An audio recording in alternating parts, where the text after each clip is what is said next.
What's up guys, Matt here and welcome to this video. In this one we're going to be talking about 112 by Halston.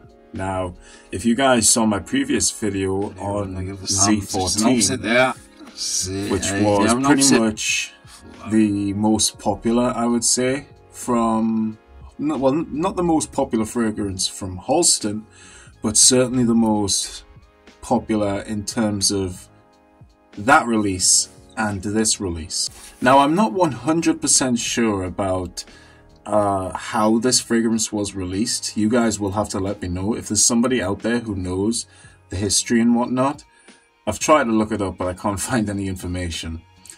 Basically the information I'm looking for is, was this fragrance released exactly the same time as Z14, or was it in 1976, 2 years later? Because according to Fragrancematt, it was actually released in 1976, so I don't actually know why or how that is the case, but you guys will have to let me know. Now 112 to me is a completely different fragrance to Z14. I don't want to keep on talking about Z14. I just feel like this fragrance is really misunderstood, underrated, and yeah, I love it. Now actually, I don't know who designed this. I would have thought it was either Vincent Marcello or Max Gavry, but there's no information about it. So someone out there, please let me know who you think created this, because I can't find any information for it anywhere. This scent comes in a few sizes. Actually, this one right here is 125ml. It also comes in a 200ml, I believe. Maybe even bigger. Yeah, I don't know. But yeah, they come in a few sizes. There's even miniatures and whatnot. I actually had a miniature of Z14 a few years back, but I used it all up because it was that good. Anyway, let's describe this fragrance, because, you know, I could talk about the bottle design all day long. It's pretty much the same as Z14. It really has this futuristic but kind of retro design about it. I think it's influenced by I've heard this somewhere, I don't know if it's actually true, but I've heard it's actually inspired by the imprint of the palm of a hand. So I don't know. I don't actually know. You guys will have to let me know. Let's get to the smell. Give this a spray. The sprayer for this, excuse me, is not as bad as Z14's. My Z14 sprayer is really bad at the moment. It's absolutely crap that it's leaking every time I spray it, but it is what it is. This sprayer is a little bit better. The juice is a really nice color as well. It's not as dark as Z14's, but definitely has a nice tone to it. Let's get to the smell, which is nothing like Z14, okay? So this is an aromatic green fragrance, basically. So it's an aromatic chypre. Apparently it came out in 1976. I always thought it was 1974. But whatever. The smell for this is just glorious.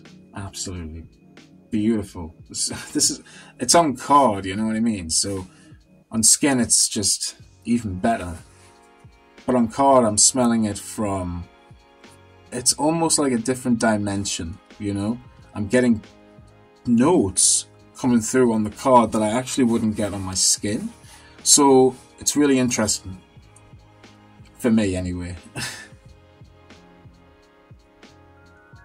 So yeah, again, it's old school, but it's done in a way that still smells timeless. It still smells like something you could easily rock in today's generation. It doesn't matter at all, because the smell still smells fantastic. And this is, I've had my bottle for about 5 or 6 years now.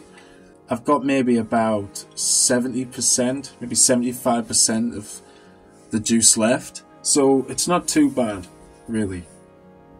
Not too bad at all.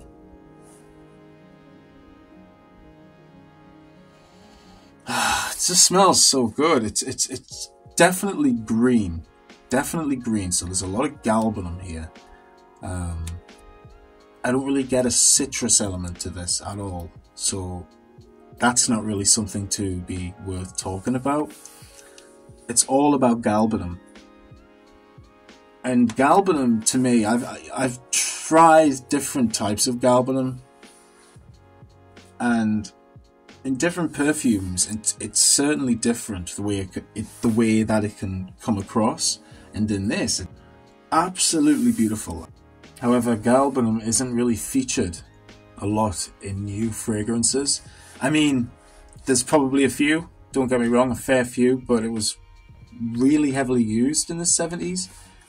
Heavily used more in the 60s, but the 70s was a huge year for it. And in this fragrance, I'm definitely getting just a gorgeous, gorgeous, gorgeous galbanum. Love it. Another thing I'd like to say as well is when you see the writing on the screen, that's me actually analyzing the fragrance properly after the fragrance review. So I may not necessarily always say what is actually coming up on screen in a text. So the reason for that, again, is just because I'm analyzing the fragrance after the video. So just wanted to let you guys know that. So yeah, if there's any fans of galbanum, I would highly recommend you check out 112 by Halston, because it really highlights it well. The more this is drying down, there is actually a slight lemon. So when I said that there wasn't a citrus element, there is a slight lemon note, but the lemon in here isn't citrusy in the way that it's fresh or invigorating or clean even. To me, it's actually quite sweet, and it's coming through more and more on the card as the fragrance is actually settling down. It just smells more sweet with that galbanum. But the galbanum isn't as heavy now. That's the thing. I'm actually going to spray it on my card. I'm actually going to spray some on my skin, because this scent, honestly, is really, really beautiful. I mean,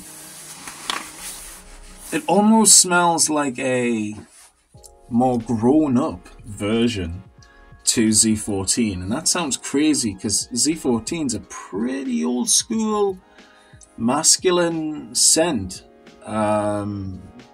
Really is. I mean, it fits the year really well, it fits the genre really well, but this one it's so misunderstood. It really is, especially if you're a fan of just green notes. You know, if you're a fan of green fragrances, this is just fantastic. There is also a slight pine smell as well, and that is also something that is featured in Z14. And the pine note in here is something that I find similar to the way it smells in Z14. So it does smell highly, quite recognizable. So there is a bit of a connection, I feel, when it comes to Z14 and this, which is something that I actually quite like about it, you know. Also lots of lavender, so I feel like the lavender here is quite powdery. It's definitely got a backbone to it, so I feel like the lavender is definitely going to project more as the fragrance starts to settle down. It smells really phenomenal, to be honest with you. Really, really good. Again, and almost as well, there is almost this coniferous, earthy quality, which to me is, with the pine, there's also this juniper berries, so it's like an almost a little bit balsamic as well, coming through on my skin. On the card, again, all about the lemon. Maybe not as much now, but again, I'm going back and forth. My nose is actually getting a bit tired.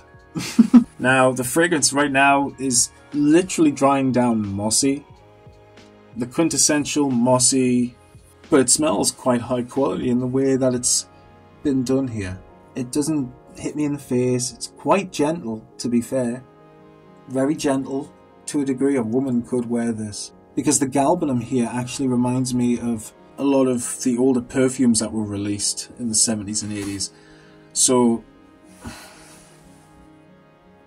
yeah, there's a bit of a connection there. So it's definitely a vintage fragrance, but I feel like if you like those kind of fragrances like I do, then you're absolutely going to love this. So definitely highlights green aspects, but just a brilliant fragrance which is definitely overlooked and definitely does deserve a bit of recognition, especially here today in 2023. So yeah, let's get straight to what the performance is like. Now this is actually a bit of a powerhouse on my skin. I get at least 8 to 9 hours. So it's a bit heavier than Z14. I wouldn't say it was quite as heavy, but the way that it performs, the way that this one dries down, probably because of the green notes in here. The greens in here are just quite vibrant, and the way that they come across is just very pleasant.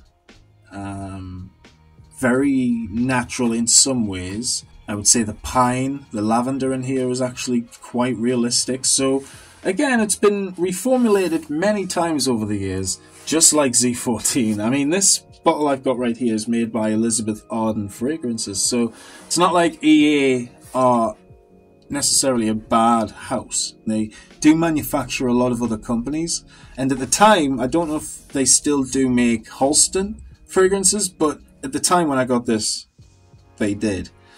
And it's a good formula, and I'm not really someone to talk about formulas, but when it comes to a really good classic fragrance, I want to make sure that the new formula is just as good as what the vintage could be, and this, to me, definitely holds up. So yeah, again, with the performance, about 8 to 9 hours, it's really good, to be fair. The fact that it's just green, it's heavy, but I feel like the way it dries down, it does have like a soft touch to it, and overall a very soapy, earthy, fresh fragrance in some ways. I just feel like it would take a certain person to appreciate this, whether you're a man or a woman, it doesn't matter. So yeah, in terms of the projection, it's not terrible, but it certainly could be better. I feel like it's one of those close encounters fragrances, you know? So in order for people to smell it, they have to come close to you. Just smells amazing, guys. Lovely fragrance. So I just want to say thanks so much for watching this video. And of course, all the support that you guys have shown me for the video for Z14. Keep smelling good.